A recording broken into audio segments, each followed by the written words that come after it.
Welcome to Tenor Tech, where I solve the problems you didn't even know you had.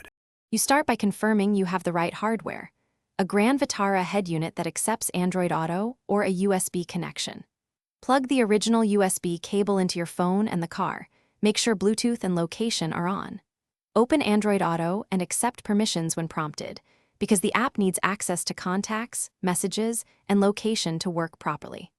Once done, set your phone screen timeout longer so the connection can complete without locking. This speeds pairing and avoids interruptions. Next, pair the phone to the Grand Vitara via Bluetooth, then switch to the USB method if wired Android Auto is supported, because wired gives more stable audio and faster app launch. On your phone, accept all Android Auto prompts and set it as the default for car connections. This avoids repeated confirmations.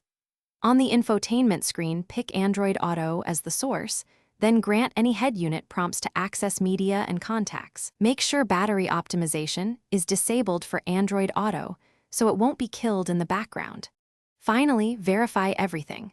Launch Maps, speak to Google Assistant, play audio, and make a call to confirm functionality. If something fails, start simple. Switch USB ports and try a known good high-quality cable. Many faults are cable-related. If problems persist, reboot both your phone and the Grand Vitara head unit, then clear the Android Auto app cache and repair. One key troubleshooting tip: if audio or voice commands are missing, check the head unit's Bluetooth audio profile and volume limits, since settings can mute specific streams. Thanks for watching. Subscribe to keep your life in tune.